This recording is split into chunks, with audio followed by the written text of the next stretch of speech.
I'm Ellie, and here's where my story starts. Grew up in a small town, moved from one foster home to another until I landed with the Thompsons. They gave me something priceless, stability, something I craved all my young life. Life was plain, till college. I was the first in my foster family to hit the big city for college, studied languages, Japanese, to be exact. Worked my butt off and got myself a translator job at an international trading company. It was a big deal for a small-town girl like me.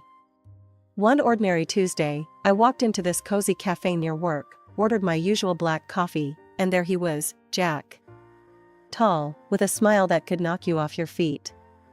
He was on his phone, looking all business but relaxed. I caught his eye, and that was it. "Hey, never seen you here before," I said, trying to sound casual as I sat down with my coffee. He looked up, his smile widening. "Just trying to escape the office chaos. I'm Jack," he replied, extending a hand. I shook it, feeling a spark. "I'm Ellie. So, what brings Mr. Escape the Office to my favorite spot?" "Good coffee and better company, it seems," he quipped. We hit it off from there. Days turned into weeks, weeks into months, and before we knew it, a year had passed, and we were talking about more than just coffee. Jack was from the city, knew his way around, and had a charm that was hard to resist. But life's not all smooth sailing, right? We decided to tie the knot after a year of dating. I was over the moon but wanted him to meet the folks who made me who I am, the Thompsons. Now, my foster parents, Mr. and Mrs. Thompson, they were salt-of-the-earth types. Lived simply, worked hard. They were fixing up their house, so they rented this tiny apartment that was nothing to write home about. But it was warm, filled with love. I remember telling Jack, "It ain't much, but it's filled with good memories." He nodded, but I saw that look in his eyes as he scanned the cramped space. He was trying to hide it, but the man was uncomfortable. We spent the weekend there. My folks were thrilled, treated him like royalty, but Jack, he was off, always checking his watch, eager to head back. As we drove back to the city that Sunday night, the silence in the car was heavy. I had to say something. "Jack, you've been quiet. What's up?" He sighed. "Look, Ellie, your folks, they're nice and all, but we come from different worlds, you know?" His words stung, but I kept my cool. "And what's that supposed to mean?" "It's just different, Ellie. I'm not used to this simple life. But hey, it doesn't change how I feel about you," he added quickly, trying to smooth things over. I looked out the window, biting my lip, thinking about all the differences between my world and his. "Jack, I don't need fancy. But we gotta respect where we both come from, right?" He nodded. "Right, of course. I love you, Ellie. That's what matters." His words were supposed to comfort me, but a part of me wondered if we were really seeing eye to eye. That night, I lay awake, thinking about the simple life I cherished and the complicated world I was stepping into. Just a few days after our uncomfortable visit back home, it was my turn to meet the other side, Jack's mom, Vivian. A high-rise in the city center, her place was decked out in all sorts of fancy stuff that screamed money. When we arrived, she greeted us at the door, decked out in designer from head to toe, and her apartment? It was like walking into a magazine. "Ellie, is it? And what is it you do?" Vivian asked, sizing me up as if I were an item she was considering purchasing. "I'm a translator. I work with Japanese clients at a trading company," I replied, trying to sound confident. "Oh, impressive," she half smiled, but her eyes were doing another sweep, like she was looking for something off about me. Then it slipped out where I was from and about my foster parents. Her face twisted a bit. "From the province, and fostered, you say? I don't think that's quite fitting for my Jack." Jack jumped in quick. "Mom, please. Ellie's wonderful, and I love her. We're getting married." That stirred up another pot. "Married? And when is this happening? How are you planning it?" Vivian's tone shifted to something a bit too curious. "We're thinking something small, intimate. Just us in Hawaii, actually," I said, hoping she'd catch on to the romance of it all. Vivian's eyes nearly popped out. Hawaii? Just the two of you? No, that won't do. What will my friends think if I can't even throw my only son a proper wedding? I tried to keep my cool. It's our day, Vivian. We just want something true to us, without all the fuss. That did it. She huffed. This discussion is over. And walked out of the room. Jack looked at me, apologetic, and whispered, "Let me talk to her. We'll sort this out." 4 months zipped by, and despite the rocky start, there we were in Hawaii. It was supposed to be just Jack and me, but Vivian showed up, camera in hand, ready to document every second. Every moment felt like she was there, lurking, making sure she had something to post online. Jack seemed oblivious, soaking in the sun and the ceremony. I tried to smile through it, whispering to him as we stood on the beach. I thought it would be just us. He squeezed my hand. I know, I'm sorry. She's just excited, I guess. Let's just try to enjoy our day. Vivian was buzzing around us, her phone always up. Smile here. Oh, this will look fabulous on my feed. I felt like a prop in her social media show, not a bride on her wedding day. It was our special day, but somehow, it had turned into another one of Vivian's extravaganzas. Coming back home as newlyweds should have been all about those cozy, love-soaked days, you know, breakfast in bed, slow dances in the living room, that kind of stuff. And it was, at least at first. Jack slipped this stunning ring on my finger the day we got back, the kind that catches the light and just won't quit sparkling. It's been in my family for generations, he told me, his eyes all lit up with something like pride. Be careful with that ring, Ellie. It's more than just expensive, it's an heirloom. Vivian chimed in, hovering over us like some kind of dark cloud on a sunny day. Her reminder felt more like a warning, making my heart sink a bit.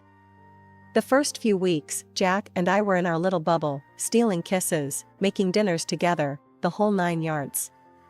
But then Vivian started dropping by. Unannounced.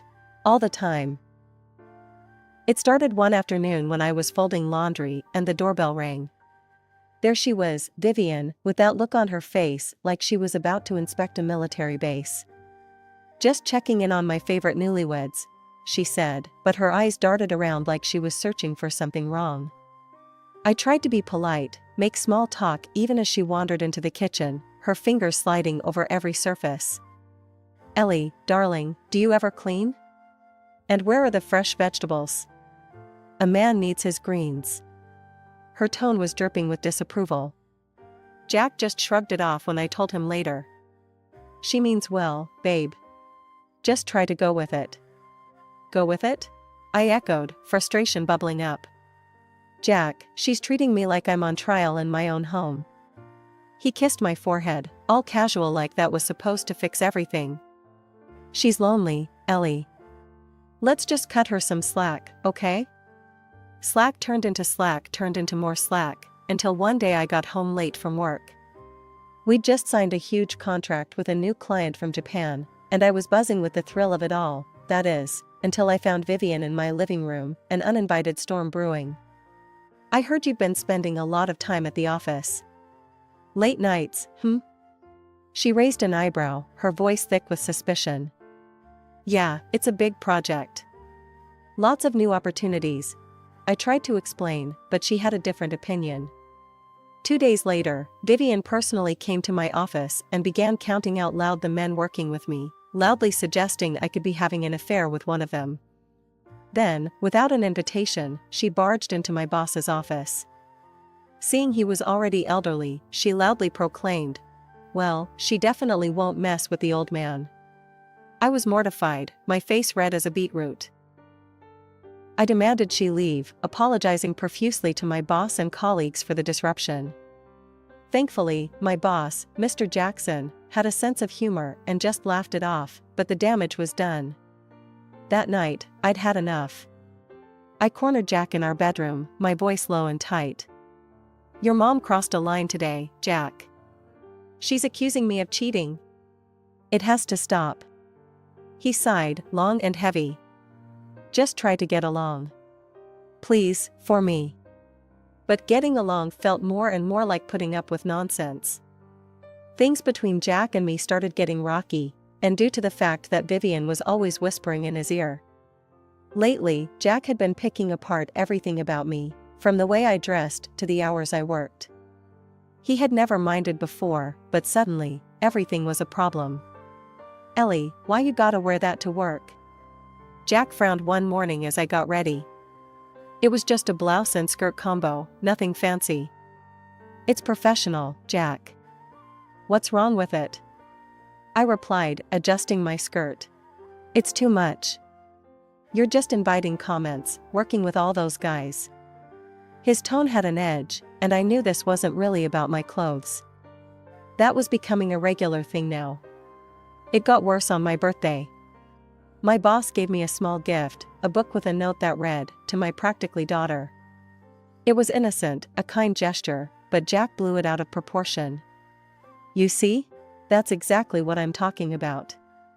Why is he giving you gifts?" "It's not right, Ellie." Jack was livid when he saw the book. "Jack, it's just a book.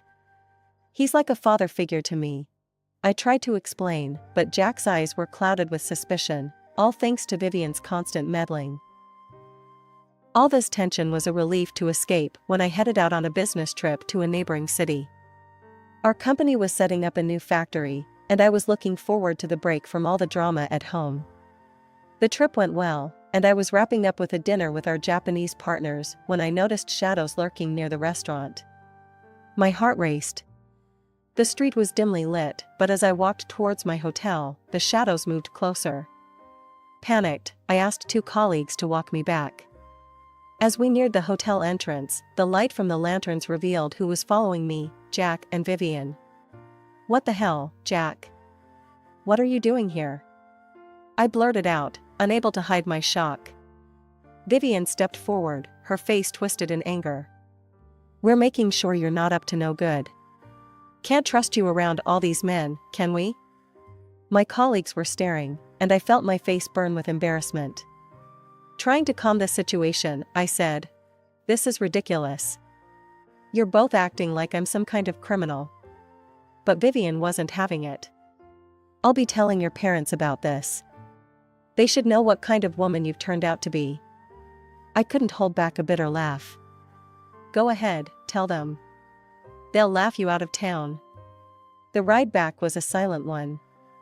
Jack and his mother sat in the front, and I was alone in the back seat, staring out the window, the city lights blurring into streaks of color as tears filled my eyes. I was married to the man I loved, but it felt like I was trapped in a bad dream, with Vivian as the relentless nightmare that wouldn't end. Vivian had actually gone through with her threat and showed up at my parents' place. I couldn't believe it when Mom called me, her voice shaking as she recounted what had just happened. "She was here, Ellie," Mom said, her voice strained. "She demanded to see your father right away, so I gave her the address to his workshop."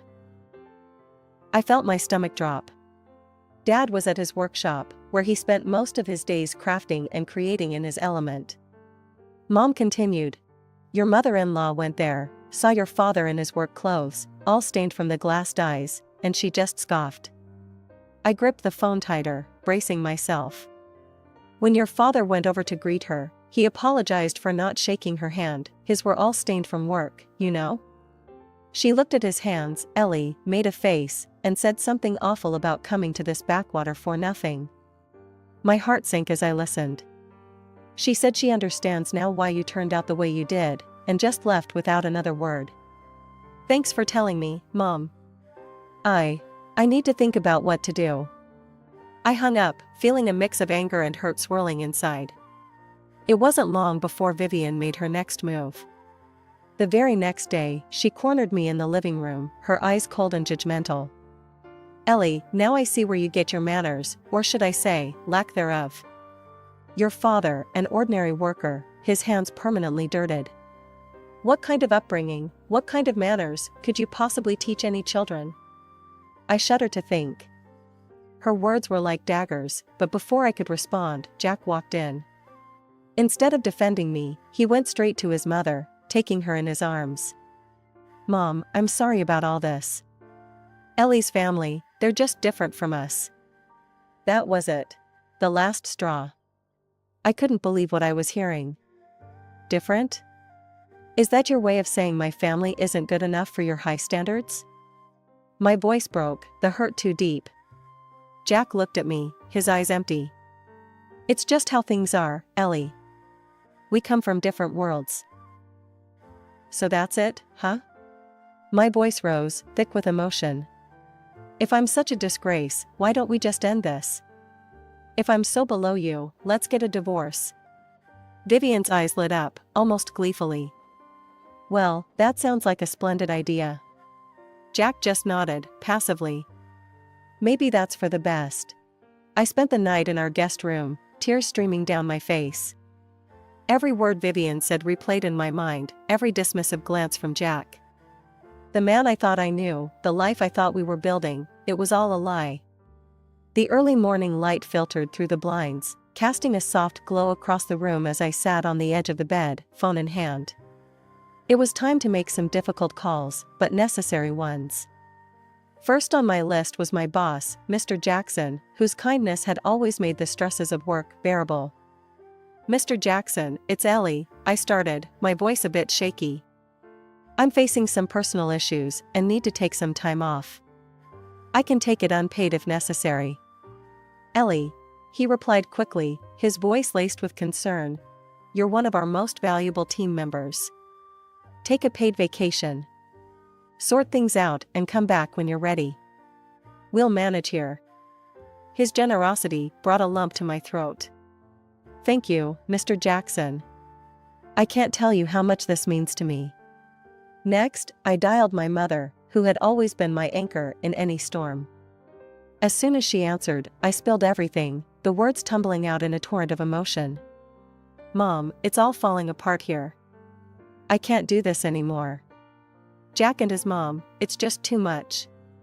Her voice was calm, soothing. Ellie, we've been prepared for this call. Your father and I are on our way.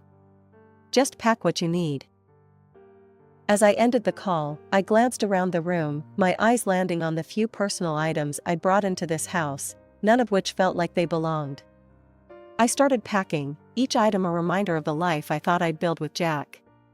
Vivian appeared at the doorway, her presence like a dark cloud. Remember, Ellie, only take what you bought with your own money. Don't think about grabbing anything else, she said, her voice cold and accusing. It wasn't long before I heard the gravel crunch under the tires of an old vehicle. Looking out the window, I saw the familiar beat-up pickup truck that belonged to my parents. Jack and Vivian followed me outside, their expressions a mixture of smugness and curiosity as my parents' truck pulled up. Jack scoffed loudly. Sure that old thing will even make it back? My father, a quiet strength emanating from him, stepped out and faced Jack without a word. He handed over the divorce papers, his eyes steady and unwavering. Jack grabbed the papers and signed them with a smirk, his mother chuckling beside him. Glad to be rid of this mess, he muttered. We arrived at my parents' home, a large, imposing structure that felt more like a sanctuary now. I spent the next few hours unpacking and trying to settle my nerves, the peace of the familiar surroundings slowly calming me. That evening, as I sat looking out at the garden, my phone rang. It was Vivian. Ellie, you need to return the ring. It's a family heirloom, not a parting gift. I held the phone away for a moment, taking a deep breath before responding. Vivian, that ring was given to me as a wedding gift. If you want it, come and get it yourself. The morning light was just beginning to spill over the horizon when I saw them from the upstairs window. Jack and his mother, Vivian, stood at the gate, staring up at the house as if they had stumbled into a fairy tale. Their expressions of disbelief were almost comical. I watched from behind the curtain, a smirk playing on my lips. They looked so out of place against the backdrop of the large, meticulously landscaped front yard, their confusion palpable. Finally, I turned away from the window, hearing the sounds of my parents downstairs. I joined them, and we shared a knowing look before stepping outside. My parents were calm and collected as they walked past Jack and Vivian without a word, heading straight for the garage. They pretended not to notice the bewildered stares from my estranged husband and his mother. As the garage door swung open, revealing the sleek lines of 3 high-end cars, I could hear the sharp intake of breath from Jack. My father chose a gleaming black sedan, and we all climbed in. Just as we were about to pull out onto the driveway, Jack found his voice. "Ellie, what is all this? This house, these cars?" I stepped out of the car, walking over to them with a calm I hadn't felt in months. "This is my family home, Jack. My father owns a glass factory and several commercial properties. This is where I grew up." Vivian's face contorted with confusion and disbelief. But your father, he was wearing work clothes, his hands were dirty." I couldn't help but smile at her naivete. "Yes, Vivian. He was launching a new product line. It's a tradition in his company to get involved, hands-on.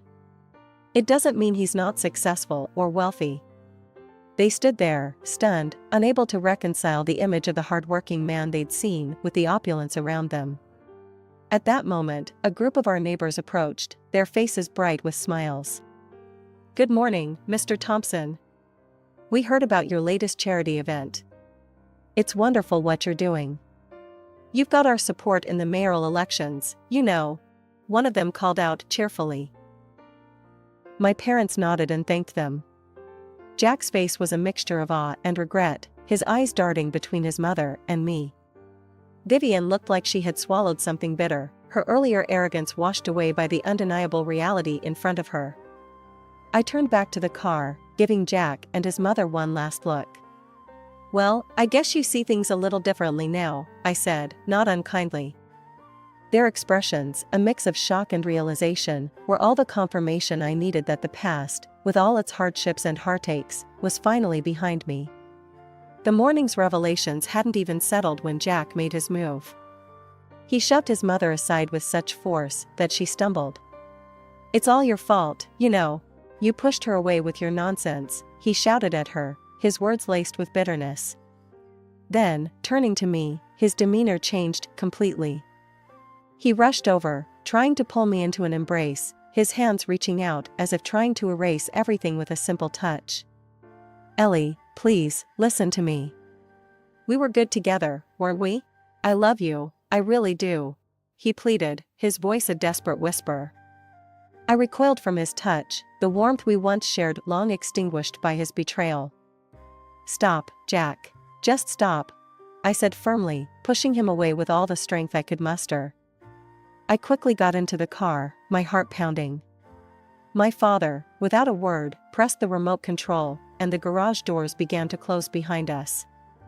Jack and his mother stood there, calling out, their voices a blend of desperation and disbelief. "Ellie, please, forgive us. We didn't mean any of it," Jack yelled, his voice cracking under the strain. Vivian, scrambling on the ground for the dignity she'd lost, joined in. "Ellie, my dear, I was wrong. Please." As we drove away, the finality of the moment weighed on me, but a part of me needed closure, a definitive end to this chapter of my life. As we reached the end of the driveway, I asked my father to stop the car. Jack, thinking this was his chance, ran up to the car, his face lit up with hope. His mother, a few paces behind, tried to catch up, her earlier elegance replaced by desperation. Without a word, I rolled down the window, pulled the wedding ring from my finger, and held it out for a brief moment. Jack's eyes widened as he realized what was about to happen.